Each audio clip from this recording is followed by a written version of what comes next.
नमस्कार, जय महाराष्ट्र. आपल्या यूट्यूब चॅनलमध्ये सर्वांचं स्वागत आहे.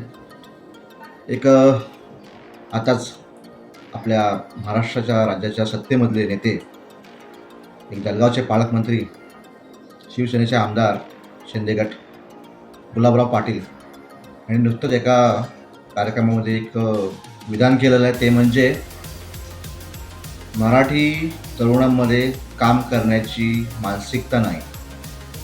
बिहारी लोक येऊन इथे आपलं पोट भरतात, तुम्ही त्यांच्यावरती का टीका करता? नोकऱ्या आहेत, पण आपल्या तरुणांची नोकऱ्या करण्याची मानसिकता नाही. तसेच आता मला काही फरक पडत नाही, कारण 4 वर्षानंतर निवडणूक आहेत, असं त्यांचं हे विधान आहे. हा आपलाच मराठी माणूस नेता आहे आणि आपल्याच तरुणांबद्दल ह्या प्रकारची विधानं येतात. ह्यांना निवडून कोण देतं, हा मोठा पहिला प्रश्न येतो. हे आपल्या लोकांसाठी निवडून येतात आणि वावा करणार परप्रांतीयांचं. हे घ्यांचं कोणतं धोरण? मराठी म्हणून जन्माला आलात, मराठी माणसांच्या जीवावरती तुम्ही नेते झालात, तर मराठी माणसांसाठी काहीतरी करा. मराठी तरुण एवढा पण हतबल नाही आहे.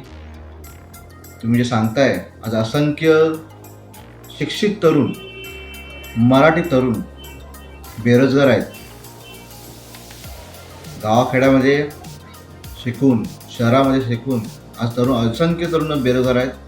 का? तर आपल्याकडच्या नोकऱ्या बाहेरच्या लोकांनी येऊन घेतलेल्या आहेत, पण आपल्या स्थानिकांना, आपल्या मराठी माणसांना नोकऱ्या नाही आहेत.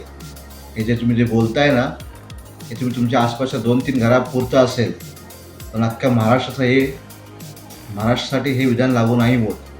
अत्यंत बिकट परिस्थिती आहे महाराष्ट्रामध्ये तरुणांची. 10 वॅकन्सी निघाल्या की 1-1 लाख लोक, तरुणी अप्लाय करतात जॉबसाठी. अशी बिकट परिस्थिती असताना तुम्ही अशी विधानं करतात, हे शोभतं का तुमच्या आमदारकीसाठी, नेतेपदासाठी? सत्ता असली म्हणून तुम्ही कोणती विधानं कराल? जर तुम्ही सत्तेत आता, तुम्ही सत्तेमध्ये येऊन, सत्तेत असल्यामुळे तुम्ही पुढाकार घेणं गरजेचं आहे. पण तुम्ही तर आता 4 वर्षांनी निवडणूक आहेत. ह्याच्यावरूनच जी मानसिकता तुम्ही दाखवलेली आहे ती महाराष्ट्राने समजून घेणं गरजेचं आहे की हे कोणत्या प्रकारचे राजकारणी लोक विधानं करतायत, त्यांना त्यांच्या मनामध्ये कोणती भावना आहे आपल्या महाराष्ट्राप्रती, हे पण तेवढंच या ठिकाणी दर्शवलं जातं. त्यामुळंच आज असंख्य तरुणी ज्यांच्याकडे टॅलेंट आहे, आपल्या स्थानिकांना इथं रोजगार नाही मिळत, आपल्या तरुणांना रोजगार नाही मिळत आहे. त्यामुळं बेरोजगारीसारख्या असंख्य त्रुटी निर्माण होत आहेत. तिथे अत्यंत हे गंभीर प्रश्न तरुणांचे. आज एखादी शासकीय भरती जरी निघाली तरी लाखोंच्या हजारांच्या ह्याच्यामध्ये ॲप्लिकेशन्स येतात. का? तरुणांना नोकऱ्या म्हणून येतात की काही तरुणांना नोकऱ्या नाही म्हणून येतात? तुम्ही पुढाकार घेऊन आपल्या मराठी माणसांना प्रोत्साहित करा, मराठी तरुणांना प्रोत्साहित करा. अशा प्रकारची विधानं करून महाराष्ट्रामधलं वातावरण गढूळ करू नका, हीच एक विनंती.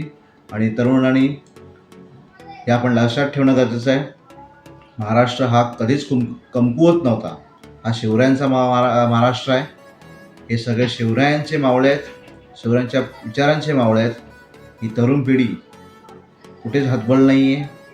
त्यामुळं हे आपण याची दक्षता घ्यावी. पुन्हा असे विधान आपण करू नये, हीच एक विनंती. धन्यवाद. जय महाराष्ट्र.